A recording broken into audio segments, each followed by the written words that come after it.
Hi friends! Welcome to our discussion about William David Ross' philosophy of prima facie duties. So in this video, we will going to explore on how does this framework provides a clear and structured approach on handling conflicting duties and moral obligations. So I hope that we will learn something from this video. Prima facie duty. The prima facie duty is a moral philosophy introduced by William David Ross. Prima facie is a Latin word means at the first sight or a first impression. William David Ross argued that there are objective moral truths. According to Ross, something is good if it is really good. Ross considers the variety of good plays a significant role in his philosophy.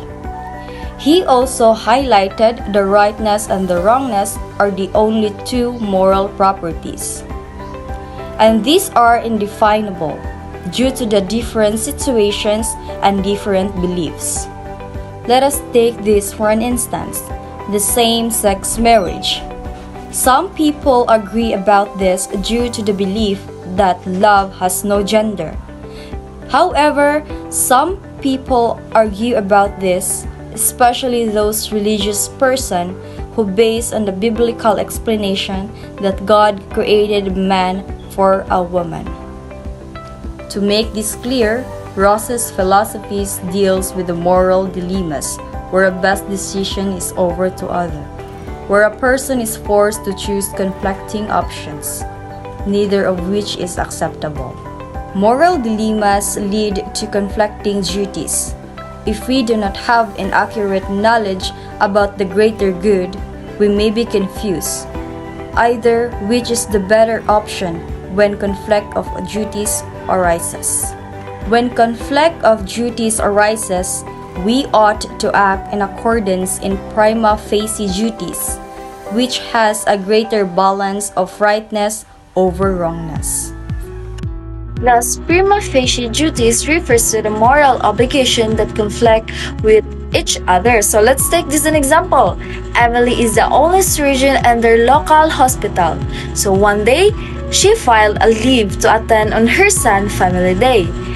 On her way to school, she eventually received a call from the hospital saying that there was a patient who got hit by a vehicle and needed to perform an immediate operation to save his life.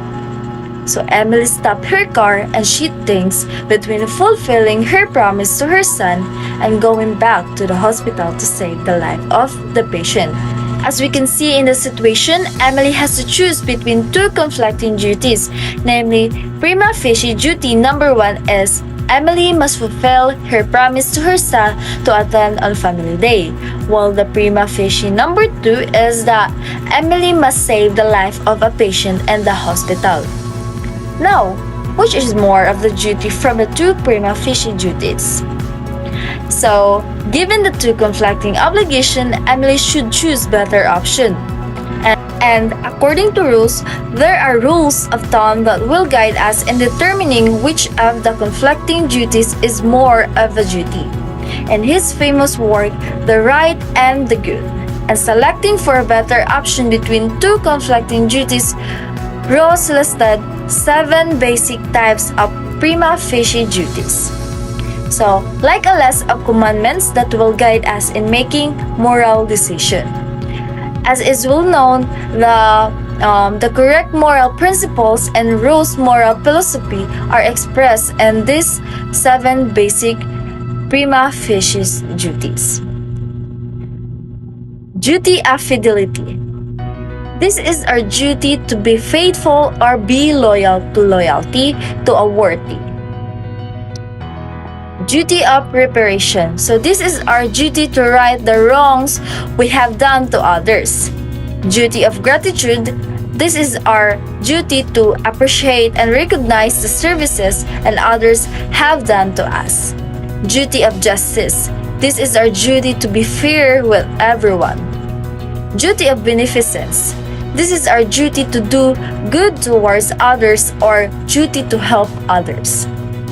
Duty of self-improvement. This is our duty to improve one's oneself with respect to virtue, intelligence, and happiness. And lastly, duty of non-maleficence. This is our duty not to inflict evil, injury, or harm to oneself and other.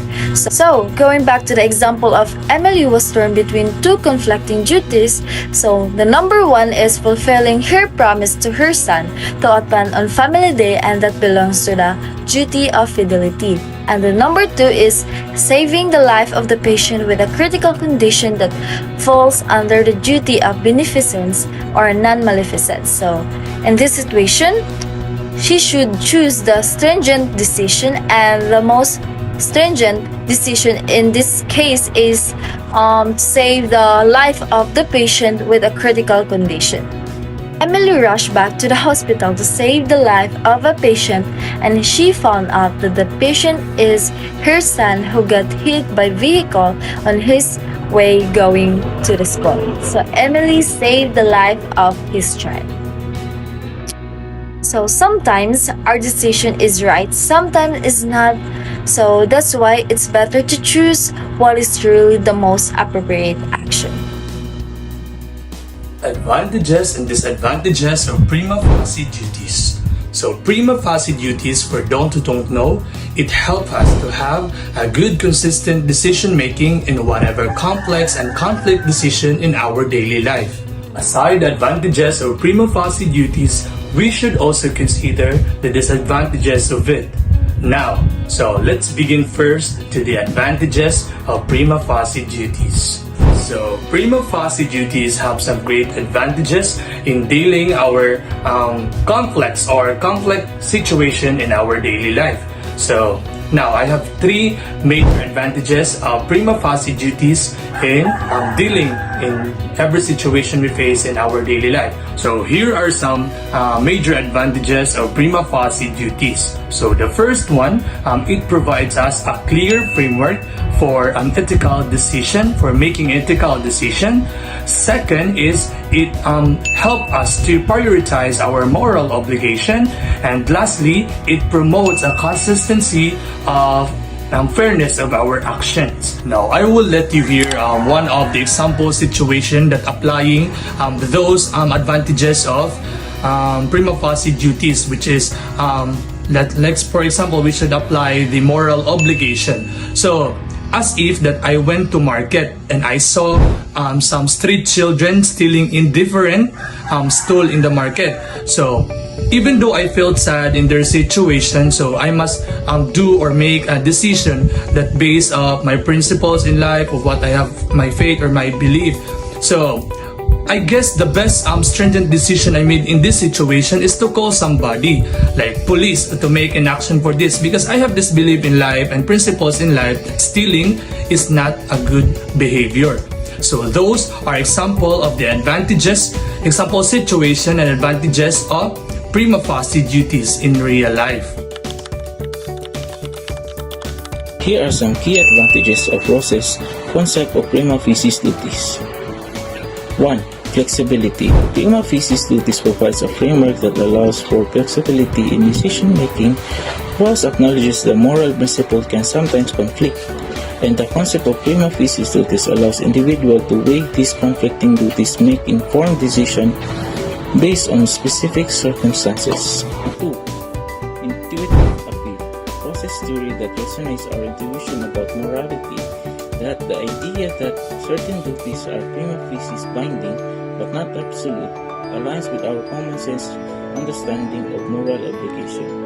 Balanced approach. By recognizing multiple prima facie duties, process that promotes a balanced approach to ethics instead of focusing solely on one moral principles.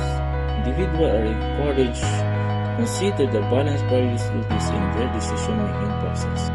So now let's move on to the disadvantages of prima facie duties. So one of the disadvantages of prima facie duties is that it might be difficult for us to make a stringent decision or to make the best duty to choose, because other might have a different interpretation of your action based of our differences, like our differences in our cultures, traditions, and religion. So you must also consider that factors, and we should not just choose that decision right away, or we should also consider those very important factors, which is our differences, our religions, our traditions, and our cultures. So those are that is the disadvantages of prima facie duties.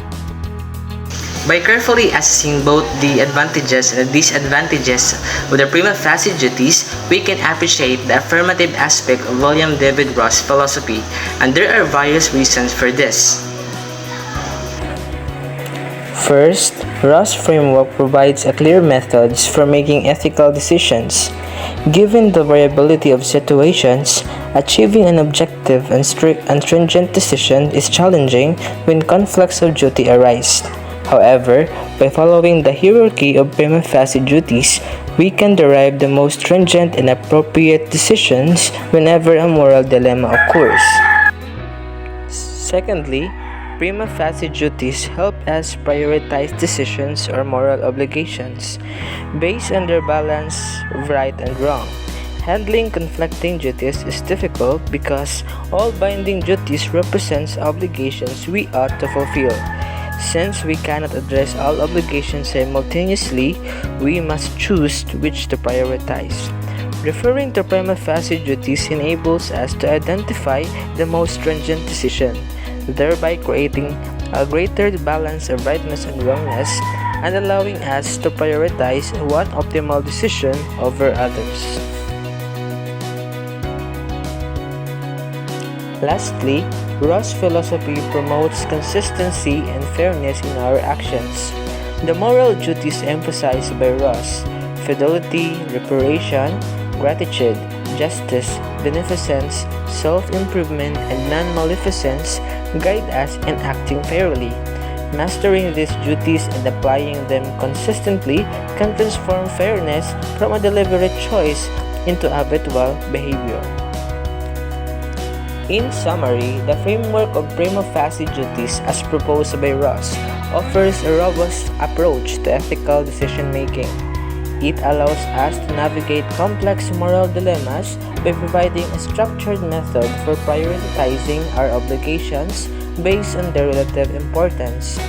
This not only aids in making the most stringent and appropriate decisions, but also fosters a consistent and fair approach to our actions.